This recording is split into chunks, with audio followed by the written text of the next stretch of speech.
In this lesson, we're going to keep going with our country data and take a slightly deeper dive into DAX, exploring how you can use this powerful expression language to create more insights into your data. Suppose we want to find countries that have had the highest growth rates, either for population or GDP, from the earliest year we have data for each indicator to the latest year. This is easy to accomplish using measures in DAX. Both will have country in the legend and year on its axis, but the top one will use GDP as our measure, and the bottom one will use population. Next, we're going to create our first growth measure. Let's start with GDP growth. The formula for calculating growth over time is to take the most recent year's amount and subtract the earliest year's amount, then divide the difference by the earliest year's amount. In this case, we want to find the GDP for our latest year and subtract the GDP for our earliest year, then divide the difference by the GDP for our earliest year. To write this in DAX, we need to use our handy calculate function to first determine what the earliest and latest years are, then find the GDP for those 2 years, and then calculate the difference. This is kind of a multi-step process, and we're going to introduce a new concept in how to write DAX, so follow along closely. We'll click our New Measure button to open up this formula bar, and we'll start writing our formula. To find our first and latest years, I'm going to create a variable in DAX. Variables are like mini calculations we can run inside our larger formula. You can take a segment of DAX and store the result as a variable, and then use that variable later in your calculations. So let's start by creating a variable to get our first year. We're going to use the min function to get our minimum year, but we're going to wrap that min function inside of calculate and tell it to filter on rows where we have our GDP indicator. This is very important because, as you may have noticed, not every country has GDP data going back to 1960. If we didn't use calculate here, we would be retrieving the minimum year for all indicators, which is 1960. And if we don't have GDP data for a country in 1960, our variable here would just return a blank value, and that would mess up our growth formula. Another important note. To add line breaks in our DAX formula bar, we need to use Shift-Enter. If we just hit Enter, Power BI Desktop will try to calculate our measure, and we don't want that just yet. So we're going to add a line break after our variable, which we've called first year, and then we're going to write the word return. The return separates your variables from the final calculation in our measure. The end result of our measure comes after the return. For now, we're going to just put the name of our variable after the return because we want to illustrate how these formulas work. And then we'll hit Enter to have Power BI calculate our new measure. To show the results of our new measure, we're going to add a card visual to our report page, and then we'll drag our measure onto it. And the card should display the year 1960. This is the earliest year for which we have GDP data.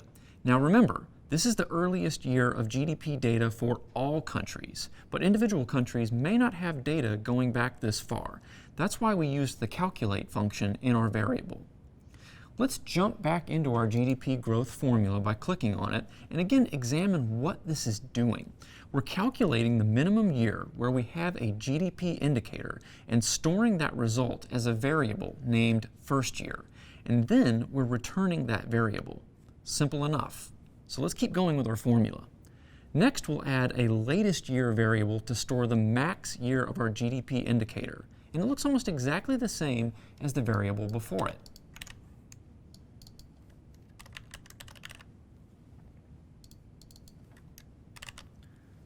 Again, we're using Shift-Enter to create line breaks in our formula.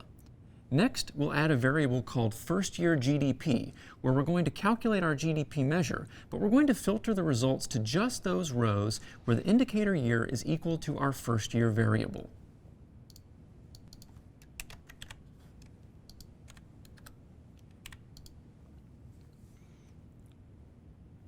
And we'll do the same thing when creating our latest year GDP variable, calculating GDP where the indicator year is equal to the latest year.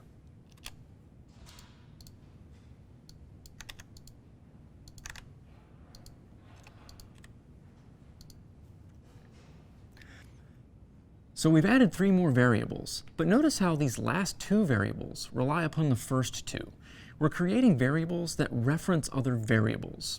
To show the results on our card visual, we're just going to update the line after our return, changing it to our other variables.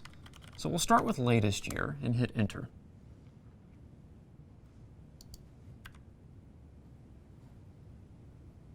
And now it says 2016. We go back to our formula, use first year GDP, and we get $13 trillion because it's summing the GDP across all countries in the earliest year. Plainly stated, what's happening here is the first variable is calculating the earliest year, which is 1960, and storing it. Then the second variable is calculating the latest year, which is 2016, and storing it. Then the third variable calculates the GDP for 1960, and the fourth variable calculates the GDP for 2016. It looks complicated because it's in a language that you're learning for the first time, but it's really quite simple. Let's go back to our formula and wrap it up. We need to add one final variable, which is the difference in our latest year GDP from our earliest year GDP. So we're going to write var diff equals latest year GDP minus first year GDP. Then we'll go beneath our return, remove the variable here, and type in a simple division formula where we divide the variable diff, which is our numerator, by the first variable, first year GDP, which is our denominator. And we'll tell the formula to substitute 0 when and if it encounters a divide by 0 situation. Now, when we recalculate our measure by hitting enter, our card visual should look a lot different. And it does look a lot different, but probably not what you were expecting. What we've done here in DAX is calculated a percentage, but we're not formatting it as a percentage. We need to go to our Measure Tools tab on the ribbon and tell it to format the result as a percentage by clicking on the % symbol.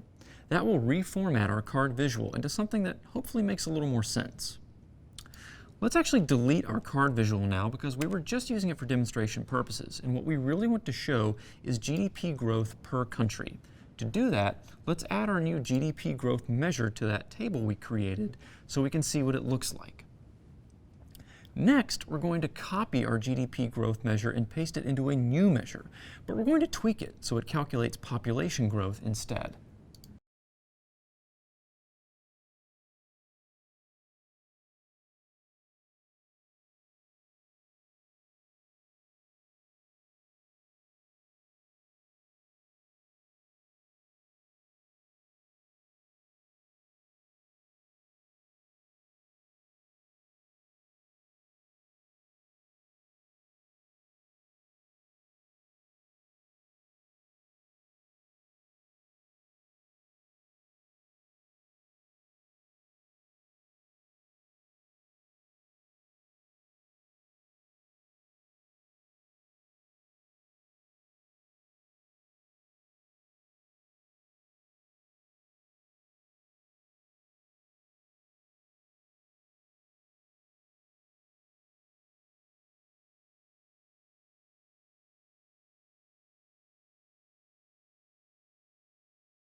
We'll format it as a percentage and add it to our table.